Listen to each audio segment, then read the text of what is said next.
ओम श्री गुरु शरणम श्री गुरु चरण कमलेभ्यो नमः। प्रिय मित्रों, देखिए आज का प्रसंग है कि अगस्त ऋषि और समुद्र, इनका क्या संबंध है। क्या हम सुनते आए हैं कि अगस्त जी ने और 3 चुल्लू में पूरे समुद्र को पी लिया। क्या ये बात बिल्कुल ठीक बैठती है?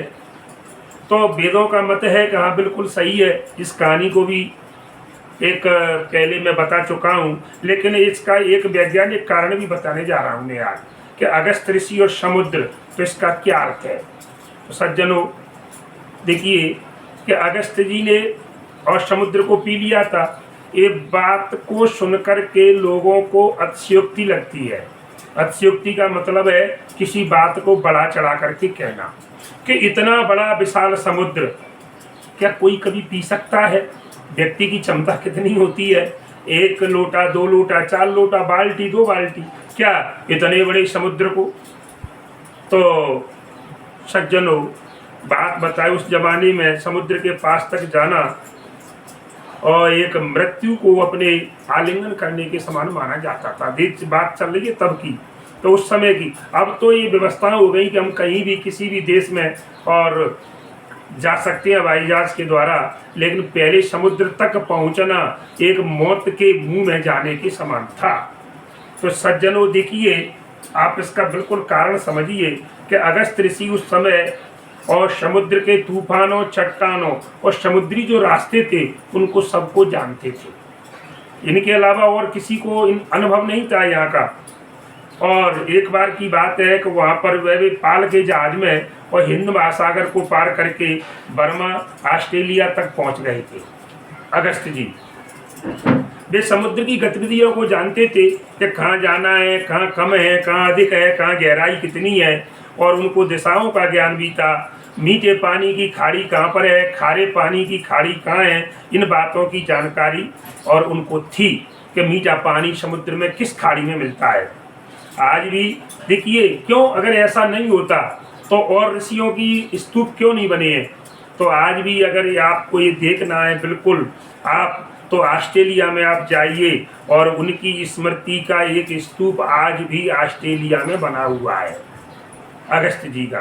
क्योंकि ये जो है उस जहाज के द्वारा हिंद महासागर को पार करके जब वहाँ पहुँचते हैं तो इन्होंने पूरे इसका भ्रमण किया था, उनको देखा था।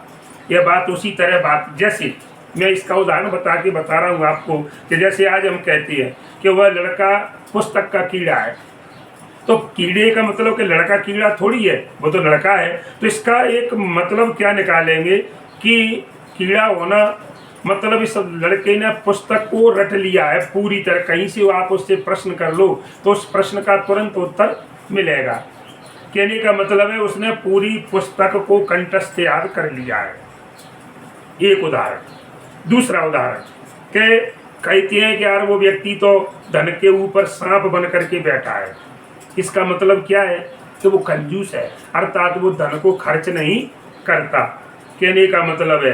तो इसी प्रकार से सज्जनों अगस्त जी ने चुल्लू का मतलब ये बताया गया है कि जैसे बच्चे ने पूरी पुस्तक को रट लिया, तो उस समय अगस्त जी के अलावा और कोई भी समुद्र की यात्रा पर नहीं पहुंच पाया था, असंभव। क्योंकि रास्ते ऐसे थे, मैंने बताया आपको अभी कि मौत के मुंह में जाना था, और वो तो एक जहाज के द्वारा पहुंच करके उन्होंने इस प्रकार से और समुद्र के बारे में पूरी जानकारी प्राप्त की थी।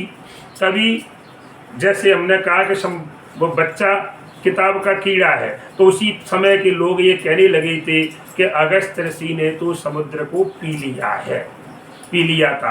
कहने का मतलब है, पी लिया का मतलब कि उन्होंने पूरे समुद्र की जानकारी प्राप्त कर ली। इस प्रकार से मनुष्य के कर्म, देखिए अभी कैसे होता है कि मनुष्य के कर्म के द्वारा, उसके ज्ञान के द्वारा और उसको दैवत्व प्रदान करा देते हैं। मनुष्य पहली बात तो ज्ञानी होना चाहिए, कर्म करेगा तब जाकर के उसे ज्ञान की प्राप्ति होगी, और ज्ञान मिलेगा तो वो देवत्व हो जाता है, देवत्व प्रदान कर देता है। इसलिए ऋषि बहुत थे, लेकिन और तो नहीं पहुंच पाए। क्यों? कर्म किया, ये गए, ये घूमे, ये पहुंचे। इसलिए एक कहावत यहाँ पर इनके लिए प्रसिद्ध हो गई कि अगस्त जी ने 3 चुल्लू में पानी समुद्र को पी लिया। इसलिए सज्जनों वो एक बात है हाँ कि वो टिटेरी के बच्चों के कारण उन्होंने समुद्र को पिया था।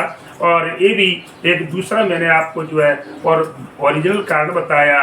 इसलिए सज्जनों, आपको वीडियो अच्छी लगी, धन्यवाद। इसी तरह और आप सुनते रहें और चैनल को जो है सब्सक्राइब करते रहें।